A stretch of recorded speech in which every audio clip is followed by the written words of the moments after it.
কেমন আছো? আশা করি ভালো আছো। আর আমি ভালো আছি। তো লোডশেডিং দেখছি, কারেন্ট চলে গেছে। তো কারেন্ট তো গেছেই, আর তার আগে মোটামুটি কাজ তো করে নিয়েছি। আর একটু ভাবলাম জামা কাপড় পরবো, একটু রেডি হবো, কারেন্ট চলে গেছে। তো ঘেমে যাচ্ছি দেখো। কালকে একটু বৃষ্টি হয়েছিল বলে আজকে বেশ ঠান্ডা ঠান্ডা ভাবটা রয়েছে, বুঝতে পেরেছে তো? ঠান্ডা ভাব রয়েছে, বেশ সুন্দর।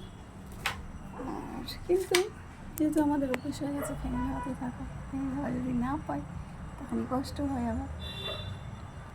তো দেখো কুচকুটা কী করছে, কুচকু কী করছিস? কী করছিস কুচকু?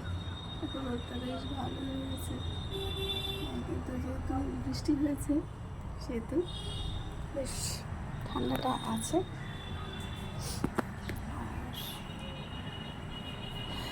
তো চলো, রেডি হয়ে নিয়েছি। আজকে তো সানডে, জানো অনেক সকাল সকাল উঠেছি, কাজকর্ম মোটামুটি কমপ্লিট করেছি। আর সানডেগুলো প্রচুর খাটনি হয়। তো চলো, আবার কখন বাড়ি ফিরবো সেই 11টা, 11:30। কত রান্না বান্না রয়েছে, বাজার রয়েছে, দেখি চলো কী বাজার টাজার করি। আর আসার পথেই করবো দোকান থেকে। তো মেয়েরা উঠেছে, পড়তে বসে গেছে।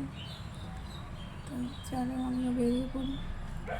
আর জল মুড়ি খেয়ে নিয়েছি, দাদা ভাইয়ের জন্য নিয়ে নিয়েছি, একটু গ্লুকন্ডির জলও নিয়েছি লেবু দিয়ে করে। তো ওটা খেলে বেশ শরীরটা ভালো থাকে, চাঙ্গা থাকে, জানতো, মানে কষ্টটা কম হয়।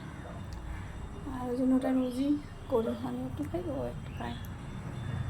তো চলো টাটা, কাজ সেরে নিই, তোমরা ঘুমাও। আর আমাদের তো এখানে লোডশেডিং, কাদের ওখানে লোডশেডিং হয়ে গেছে জানি না। তো কারেন্ট চলে গেলেই সমস্যা, ঘুমের ব্যাঘাত ঘটে। আজকে ছুটির দিন, সবাই রিল্যাক্স করে ঘুমিয়ে নাও, তারপরে উঠে টিফিন, তারপরে তো আজকে চিকেন মাটন সবার বাড়িতেই হয়। আমাদের সেমন কোনো বাবা দিন নেই যে আজকে চিকেন হবে, মটন হবে, ছুটির কোনো দিন নেই, জানো তো। তো যখন তখনই ওটা হয়, কিন্তু যারা শনি রবি ছুটি পায় তাদের হয়তো তাদের এটা আর কি হয়। আগে হতো আমাদের বাপের বাড়িতে, জানো তো। তো এখন আর এসবের কোনো নেই। তো জাগিয়ে চলো বেরিয়ে পড়ি। দাদাভাই ওদিকে একা রয়েছে, ওই জন্য জলটাও নিয়ে যেতে হবে। অনেকক্ষণ জল খায় না, জোর করে করে জল খাওয়াতে হয়, জানো তো। কী সমস্যা বলো তো। তো টাটা।